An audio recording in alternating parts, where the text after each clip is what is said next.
imagine that, you know, with us, a few of us have felt like these words: unknown, unloved, and unnamed. You know, he was Mr. Irrelevant. He was the last guy drafted. I mean, you know, was he going to make it or not? You know, unknown, you know, unloved, unnamed. And maybe you feel like that sometimes. Maybe you feel like, well, I'm just in this little corner and nobody's paying attention. You know, is God paying attention? And I want to talk about 4 guys today who are all these things. They are unknown. They're only mentioned like I've used the analogy of, you know, a food truck. It comes, it opens up, it packs up, it goes, and you never see it again. You know, it's sort of like a special that, you know, a sale at a store. How does that, do the sales stay forever? No, what? They have a start date, boom, they're there, boom, they're gone. I was talking with my brother-in-law about this one particular store that he hates. Did I say he hates it? He hates it. And you know why he hates it? He follows the brochures, you know, the flyers and stuff, faithfully, online, in paper, and this particular store always, always, always has a special. And it is a fabulous special. You ever seen one of those fabulous specials that you say it's worth, oh, I gotta go, gotta get it? And every time he goes to get it, guess what? Really? What a surprise. You were there too, yeah. You know, it's bait and switch. Well, these guys had bait and switch all of their lives. We don't know who they were. They sort of pop up. They're there for just a handful of sentences, and then they're gone. But I have to say, out of everything I've ever read in the Old Testament of the Bible, this is the story I keep coming back to. You probably think about what are the big stories in the Bible? What are the big ones? Noah, what? Jonah and the whale. David and Goliath. In the beginning, what? Moses, right? All the biggies, right? It's like five lines. And these guys are gone. And yet this is the story I keep coming back to. This is the story. And it starts out because of the kind of people they are. They had everything, and I mean everything, going against them. Who are the people today who have everything going against them? Homeless? Donald Trump. Okay. Veterans? Who? Ukrainians? Yeah. But these guys were lepers. These guys, these 4 guys, were lepers. And in case you wonder, you know, we say, oh, well, that's a medical thing. We can take care of it. Let me show you a little clip of how people in that day responded to leprosy. The mallet is carved of maple from Sidon. The chisels are bronze. The trowel is tin from Phoenician ore. My. Why would anyone want to part with these? I'm on my way to the Dead Sea. Shalom, pilgrim. Lucky me. I do not often see items of such quality. If only they were not brought in by some stranger passing through. They weren't stolen, if that's what you're saying. I can justify 20 denarii. You're joking, that's a fraction of what they're worth. Ladies and sticks, I beg you. Leper! You are marked! You couldn't just die? You had to take us all to hell? You were forbidden within 4 cubits!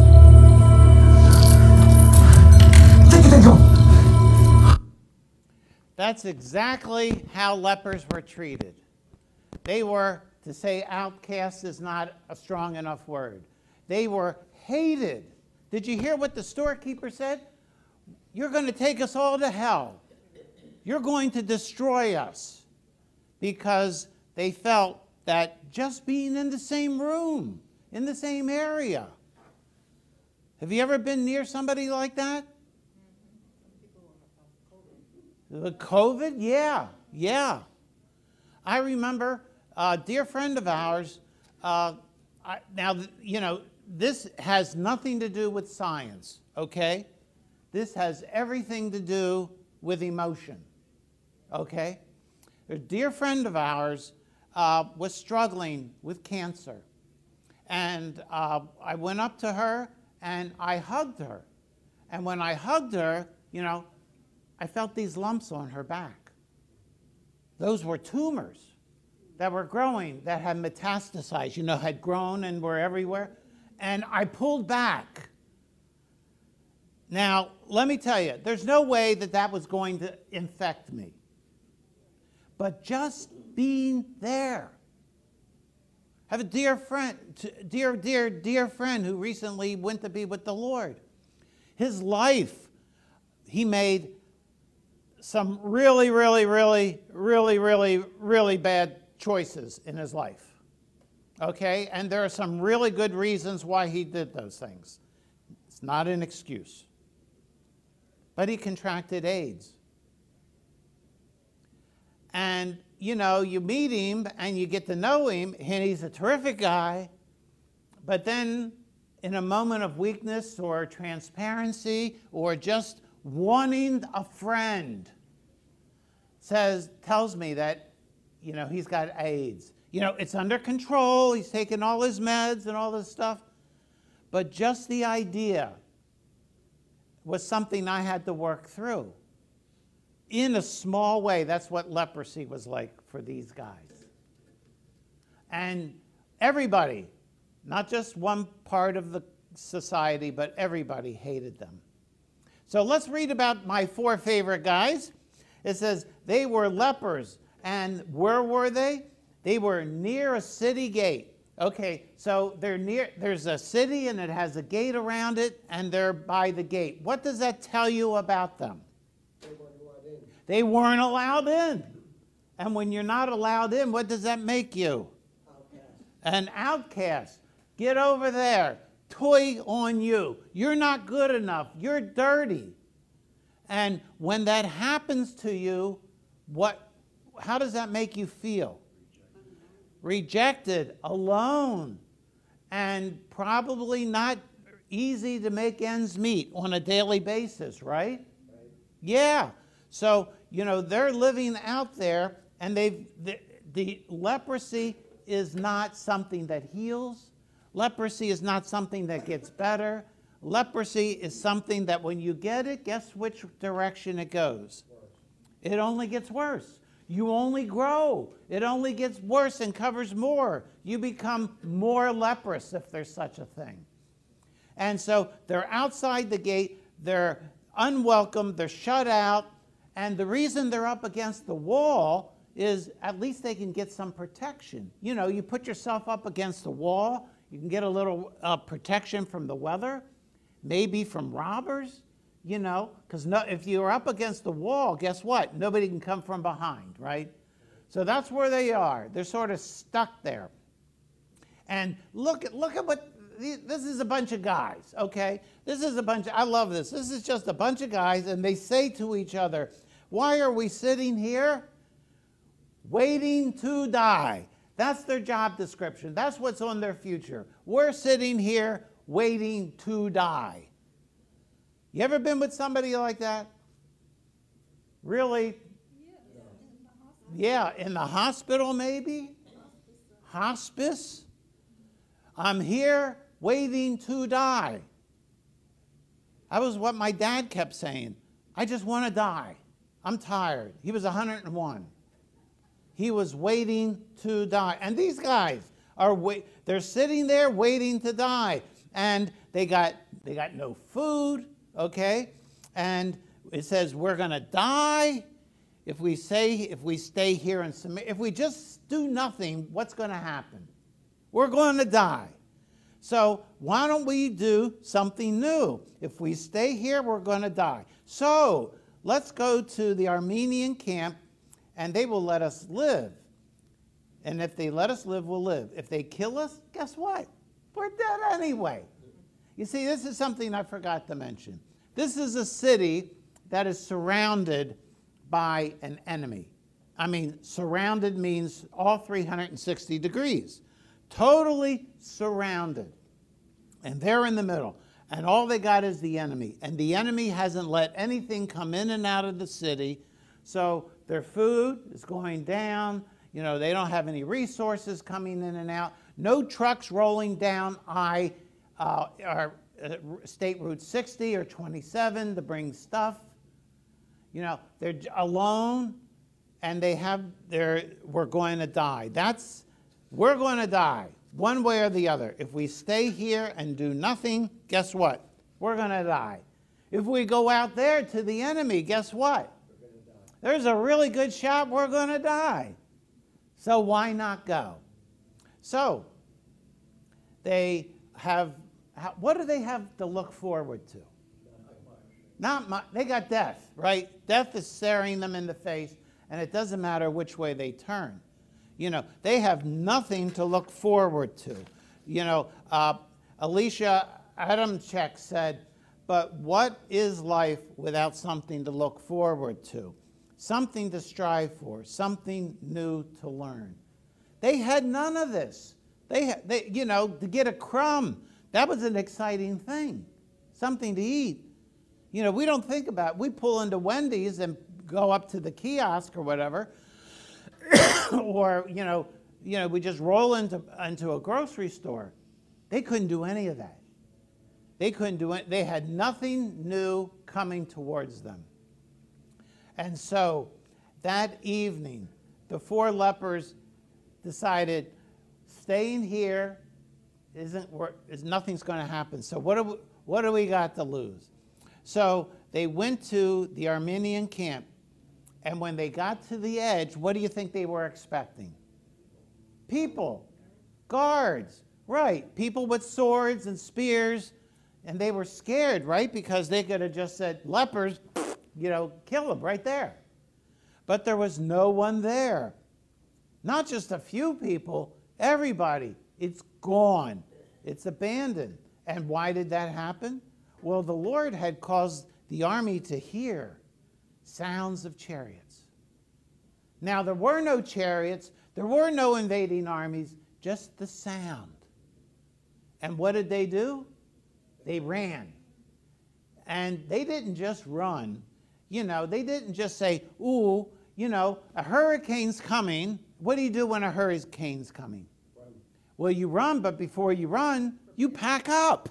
Right, you put everything in the trunk. You know, when the last hurricane came, you know, Route 60 from the west going to east was jammed.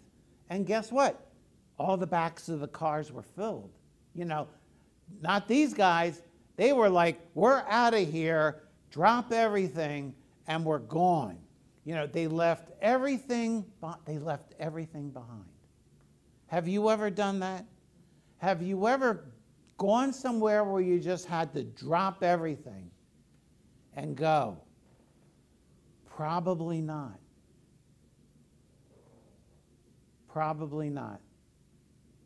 It's very unusual to get that call, to get that message, to get that text, to get that piece of information that says, I gotta go and I don't have time to pack. I once got a call from Marianne's mother, and she was helping her dad, who was going through the latter stages of kidney failure. And I got the call about 10, and Kate and Bill are lovely people, but guess what? They didn't need any help. You know anybody like that? They didn't need any help. So anyway, they've never needed any help. Terrific. We're here for you, Kate. We love you. They're in Baltimore. We're here. And Kate starts telling me about what's going on with Bill. And so I screw up my courage and I say, Kate, do you think you could use some help? And for the first time, she said yes. Marianne wasn't home because I would have handed the phone right to her. You know, there's the daughter. She went there. I said, Kate, would you like Marianne to call you when she gets back? Sure, absolutely. Marianne comes home at noon. I explain the situation. She gets on the phone with her mom, and at 3 o'clock, she's on the road. She just packed up, you know, she just went. She just got in her car and went. It's really bad news to just pack up and go. And they thought they had really bad news, that the enemy was there. And so they come in, there's nobody there. And so the lepers come into this camp, there's nobody there. What do? They party hardy, right? And they walk into a tent. I don't know, it doesn't say this, but I just wonder. You say, there's nobody here. Which of these tents should we go look in first? Which one would you pick? The nicest one, right? Sure. The one with the big columns in front, you know? And it's big and it's got air conditioners in it. And so they walk inside and they find nobody. And what do? They sit down and they get the chicken wings, right? The buffalo wings and all the food and everything and the drink. And so what do? They sit down, they ate, and they drank. But they didn't stop there, did they? What else did they do? They carried out gold and silver and clothes. That's right. They ransacked the place. You know, there's nobody there to stop them, right? So why not? They're the enemy. So we're here. Hey, I love these guys. They're so honest, right? You know, nobody's there.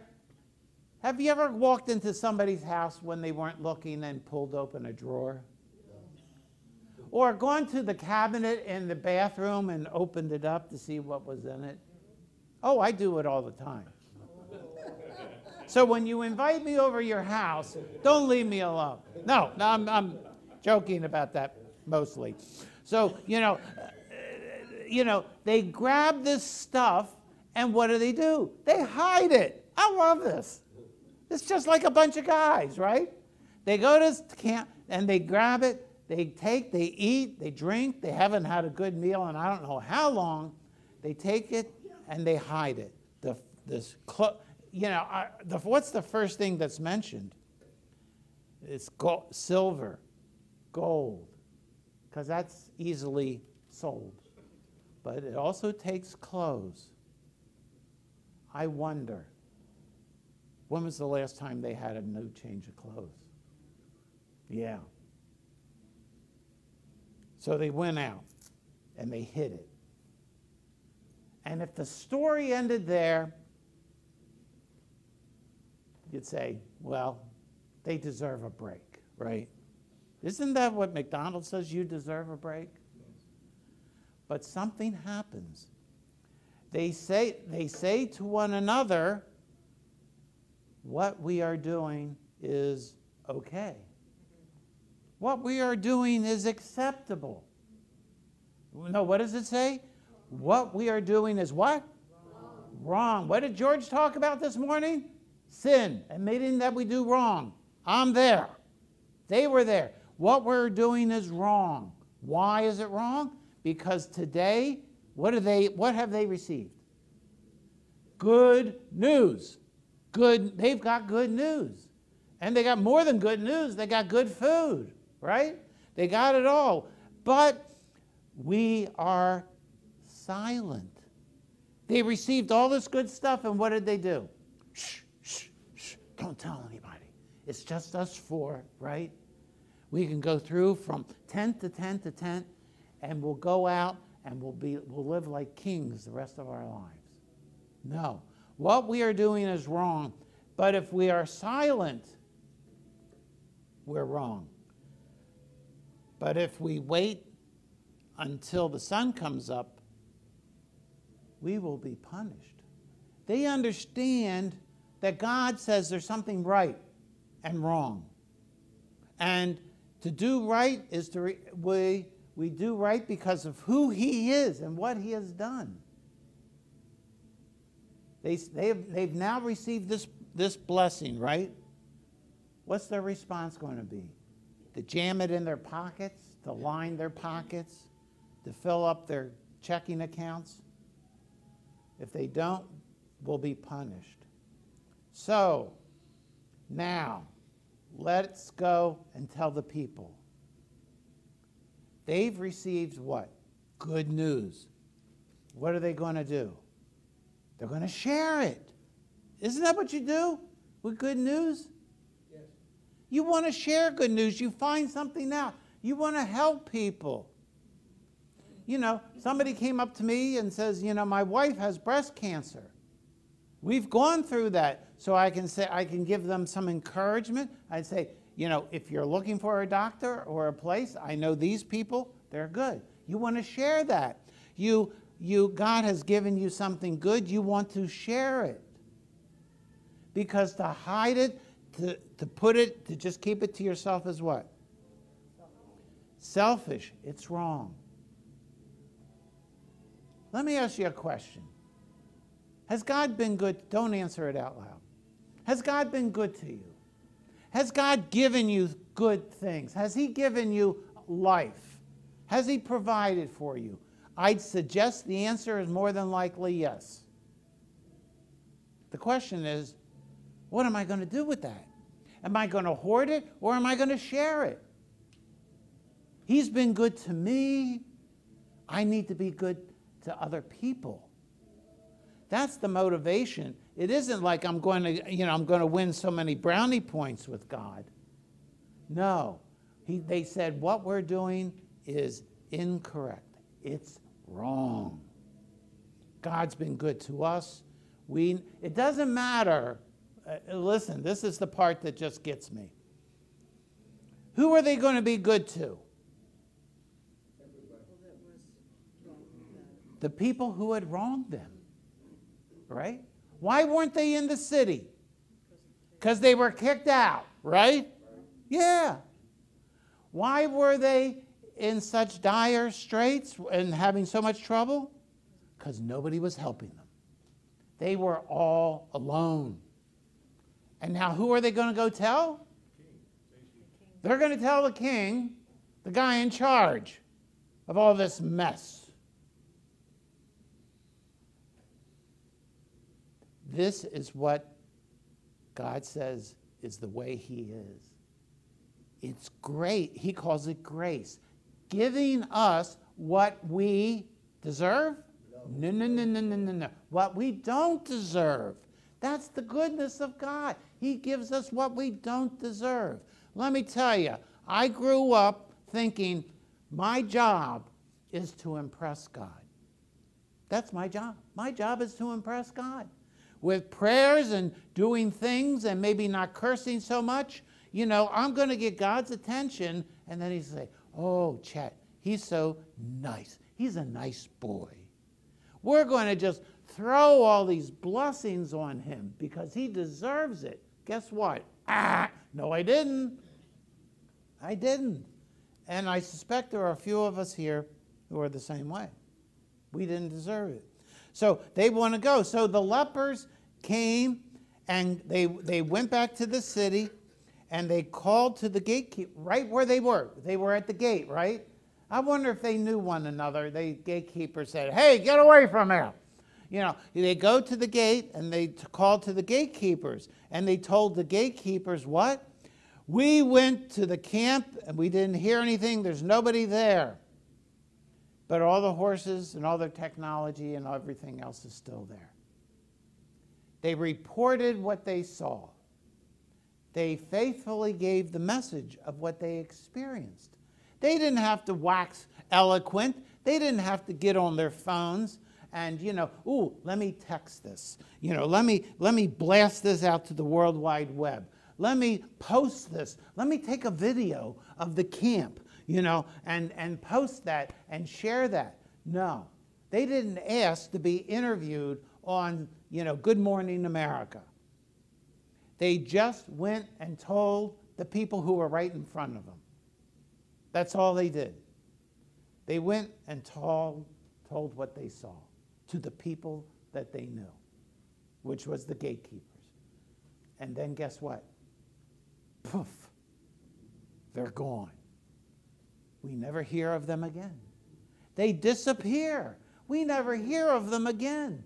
Nobody comes out later on and says, oh, thanks to the four guys. They don't throw a parade for them in Disney, like the winner of the Super Bowl. They don't, put their pictures up on billboards. They don't do any of that. They disappear. But that was okay. That was okay. No interviews.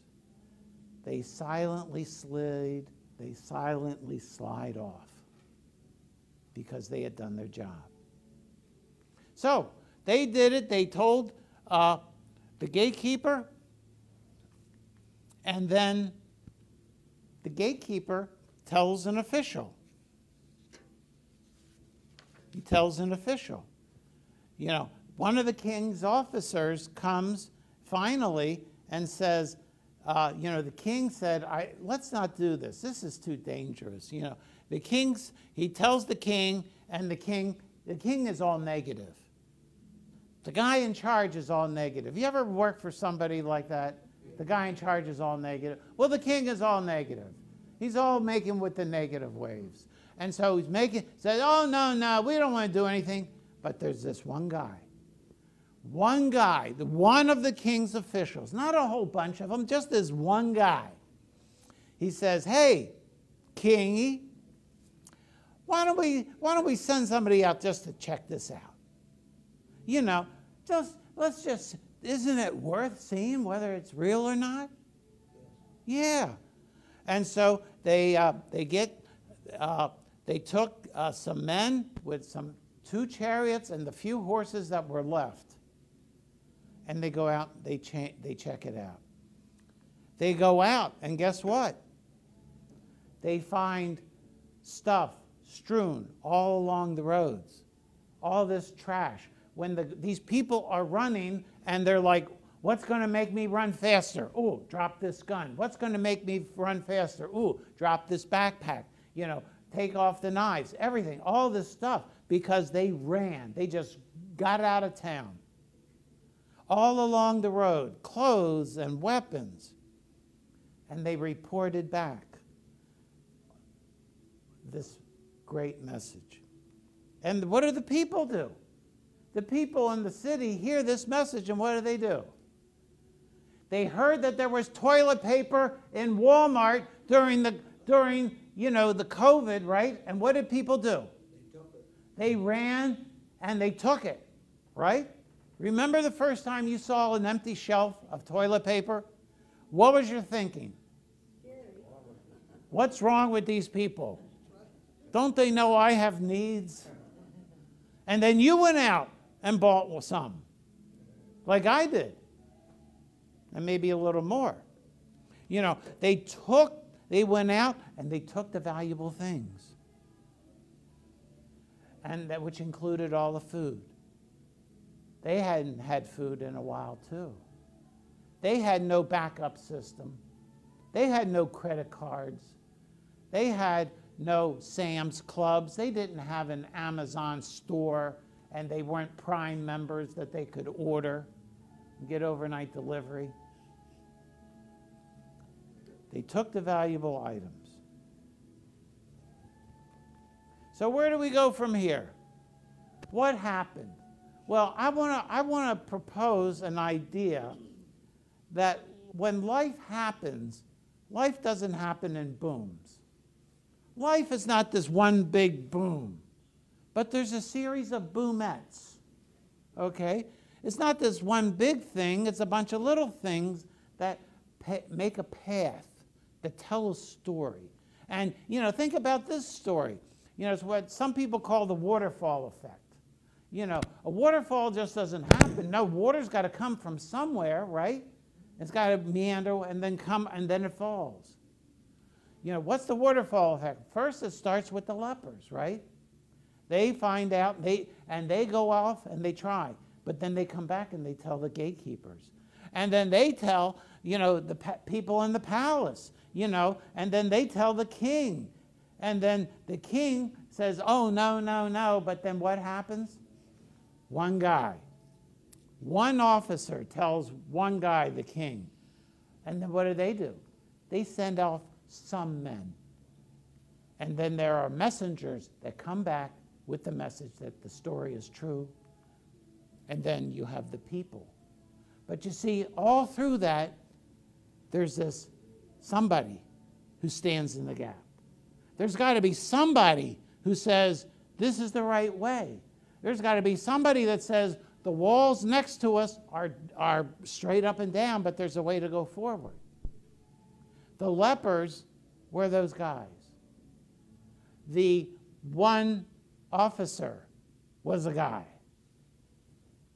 There's always a point where it comes down to one person, a tipping point, where they are going to stand in the gap that says all this other stuff that we see and assume is wrong. And you got to stand up against it. And there was a guy just like that. His name was Roger Beausoleil. Everybody knows Roger Beausoleil, don't you? You don't remember Roger Beausoleil? He was the guy that stood up. He stood up. He worked for Morton Thiokol, the people who made the rockets for the shuttle system. And early on, he looked at the design and said, problems, baby. You got problems right here in River City. And he told everybody about the problems. He even wrote a letter, which is a bad thing for an engineer to do, to say to all the other engineers, guess what? You're wrong.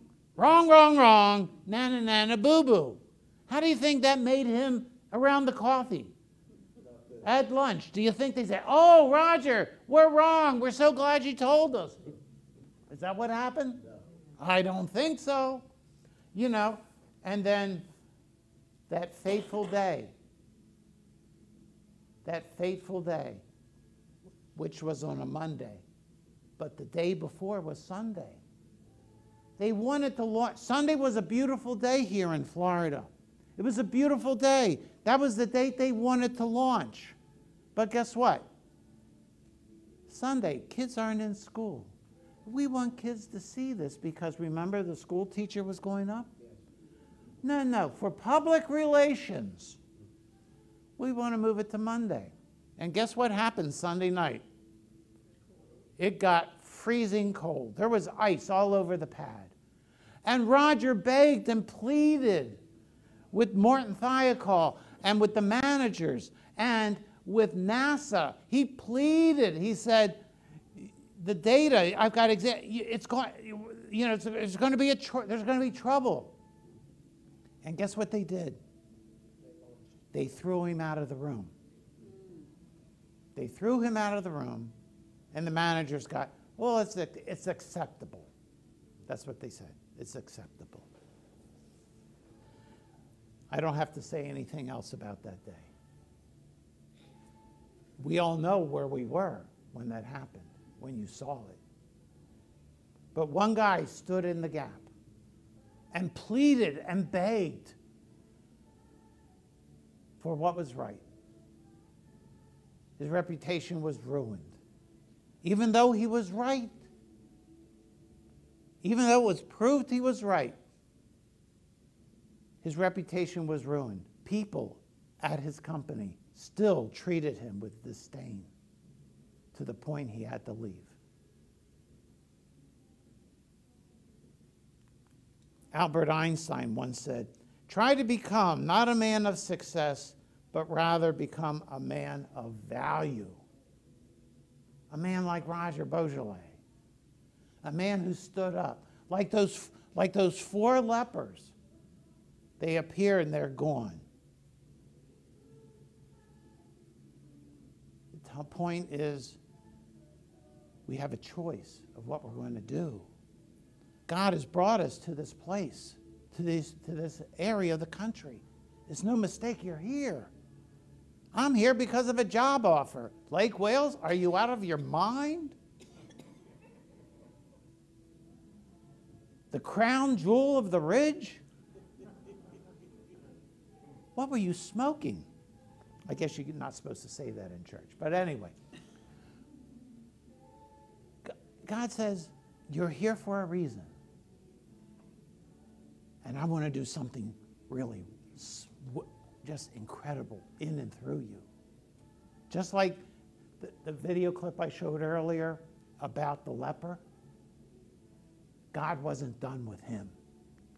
Not at all. Yes, now let me... I forgot this one. I'm sorry. I never do this. I never make mistakes. I never forget things. Those 4 lepers were unknowns, right? But they were talking to the king. That's how it got done. These little people. And this is a scene from a movie called Darkest Hour, where the prime minister is taking information and opinion from people in a subway.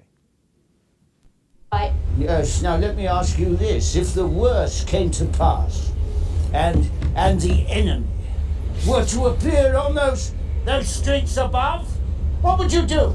Fight. Fight the fascists. Fight with anything we can lay our hands on. Broom handles if we must, street by street. They'll never take Piccadilly.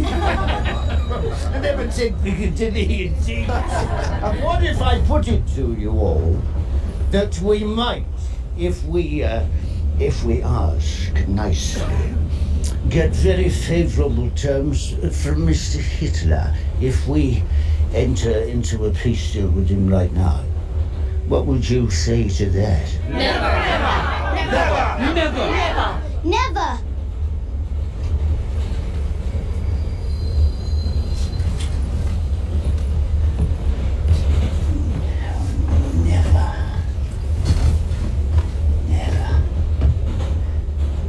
Well, you will never give up. No, never. That's a great scene. Here you have Churchill, who's the prime minister, with all these nobodies. And he asks them what to do, and they say, give up, and they say what? Never. Never. We're like the people in that subway. We're a bunch of nobodies. We're just people. But God says, what are you going to do? You're just going to ride out? Or are you going to stand up? You're going to stand up for what's right? Are you going to allow me to work in and through you? You see, it's not about us. It's about God working in and through us. Think about the people, when Jesus came, the people he picked to be his disciples. Talk about a bunch of nobodies, right? A bunch of nobodies. Fishermen. Are you kidding me? Fishermen? I mean, you know, when you're out on the water, you have no bars on your cell phone. So how could they be involved? How could they be, plugged into what's going on? They were nobodies. They knew nothing. They stunk. And what about the other people? A tax collector. The guy who's the most hated person of all. Jesus says, you, tax collector, come and follow me. It's Matthew. He picked people, all of them, who are just average people, just people like you and me. He picks them. He brings them. And Jesus comes face to face with the leper we saw earlier and says, I'm not done with you. I'm not done with you.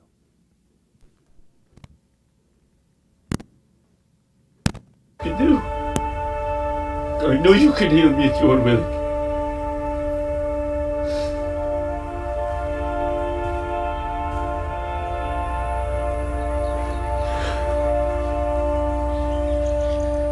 I am willing.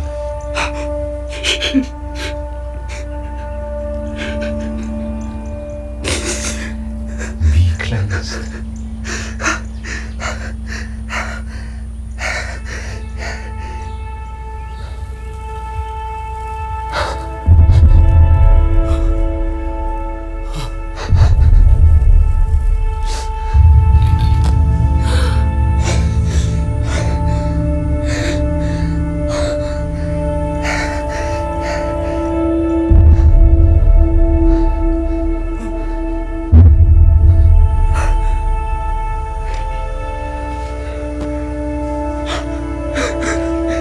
Thank you. Jesus took a nobody, an unknown. This guy's not known either. Does he have a name? Yeah, the leper. How'd you like to have that as a nickname, huh? The leper. You know, you go into a conference, it says, "Hi, my name is the leper." I don't think so. God uses and desperately wants to reach out to people just like him, just like us, just like us. In all the problem and screw-ups of our world, he wants to use you and me to speak, to be his representatives. Not to sit back in the lazy boy of life and just go from channel to channel to channel. No, he wants you and I to get up and to be involved. Because Jesus used those lepers, used the story of this leper. And what do we know about them? What are their strengths and weaknesses? What is their strength? None. Humanly speaking, they ain't got one, do they? No. What are their weaknesses? Leprosy. They're sick. They're outcasts.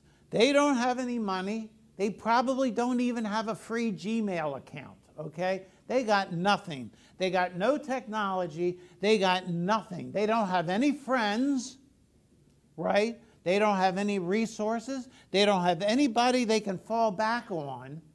It's the four of them, and that's it. And what's their address? If somebody tries to send the mail, where do you send it? At the base of the gate. That's their address. Sure. Where were their families? Did they not feed them or support them in some way? That's a great question. Where are the families? What do you think? Families probably were not allowed to have any contact with them after they had leprosy. Otherwise, they'd be shunned by the rest of them. Yeah. The regulations of that day, whether they were right or wrong, okay, the way it was, you're sick like that. Remember in the first video clip, he said, we got to stay so many cubits away? Yeah, distance. We got to distance ourselves, even from families. Yeah, COVID, got to isolate them. And nobody in here has ever experienced a maybe not physical leprosy, but maybe you've done something, or you know somebody who has done something or said something, and you have said to them, I'm not interested in you anymore. You're out there on your own. I'm not going to help you in any way. We won't talk about that because that's just too convicting.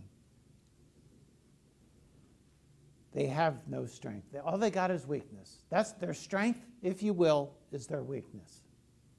And God loves that. God loves to use people like weak people. I think we all fit. You know, because God says to us, when he said to Paul, he says this to us. He says, my what? My grace. And what is grace? Undeserved favor.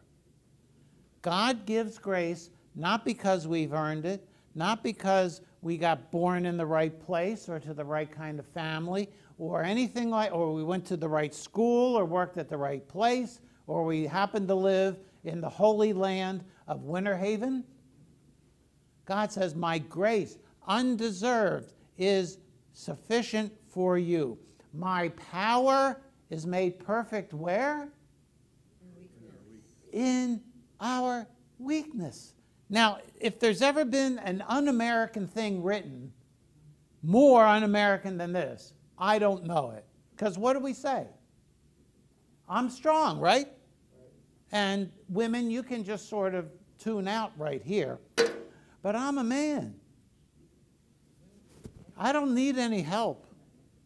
You know, I can drive anywhere without any help. I don't need a map. I don't need that GPS. I don't even need to stop and ask directions when I know I'm lost. right? Nobody else has that problem. We'll move on. So, my weakness.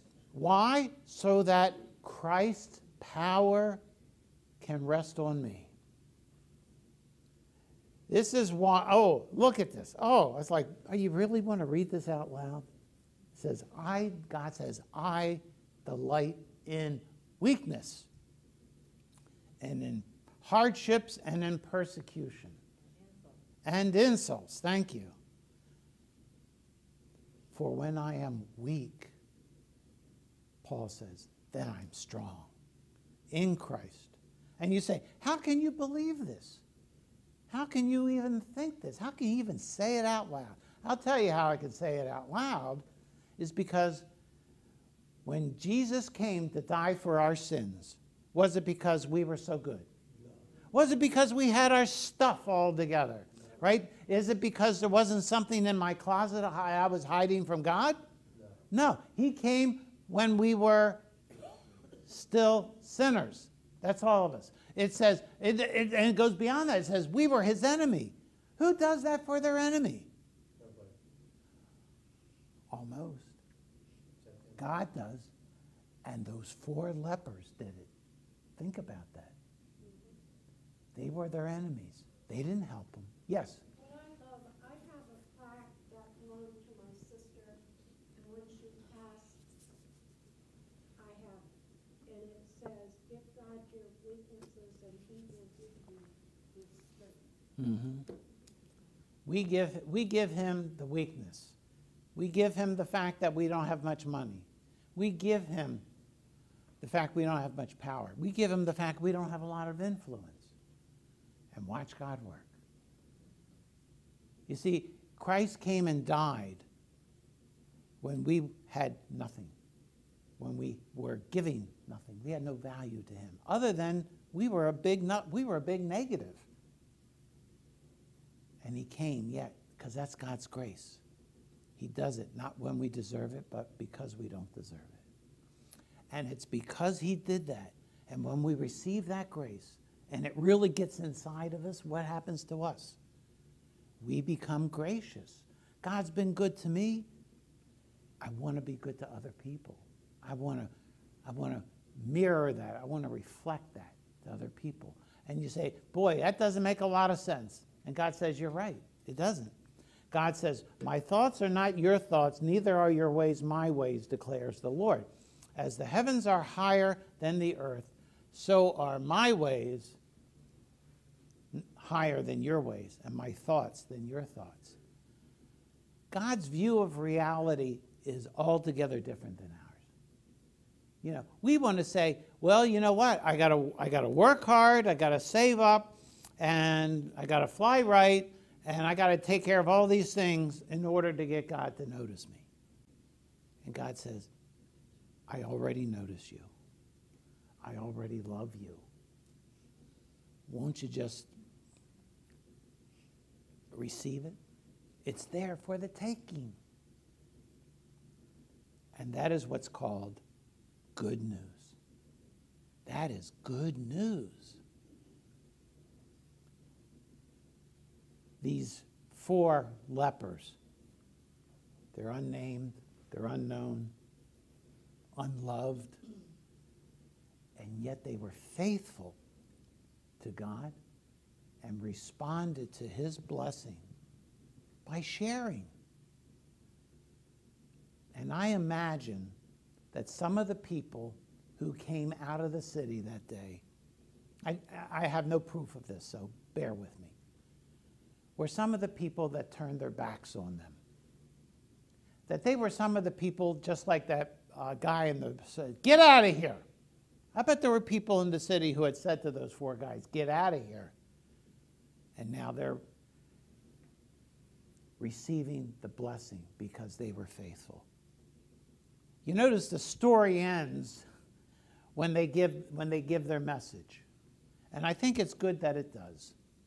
And God says they did their part and they sort of vanish. We don't need to know the rest of the story.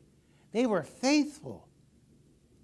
And God's asking you and me, are we going to be faithful? Are we willing to to even love on the people that have hurt us? Because that's the way God loves us. Some of you, I'm sure, have been hurt. Welcome to planet Earth. Welcome to the human race. But God, when we were at our lowest, did the highest. And if he did that for me, don't I need to return that to other people? The answer is yes. Because it's only then that I understand his grace. And it moves me to do the very thing I really don't want to do. I can't imagine that the four lepers sat around after they had ate and drank and they got all this stuff in the ground and said, yeah, this is great. Let's just keep it ourselves. No, what did they do? They went and told. They went and told. They acted on it. Now, our job is to act and tell on what we've experienced of God's love and grace in Jesus. Would you pray with me? Our Father and our God, I thank you that you are the kind of God that reaches out, the kind of God that says, I love you even when you have turned your back on me. I have grace, and that grace is great. It's greater than all my sin, all our sin. I thank you that your love for us took Jesus to the cross and out of the tomb. And it's because of who you are and what you have done that we want to say thank you and to share that goodness of yours with other people. Forgive us when we have been silent. Forgive us when we have buried the treasure that you have given us, when we've been selfish. Oh God, it's time for us to be about your business and share your good news. In Jesus' name, amen.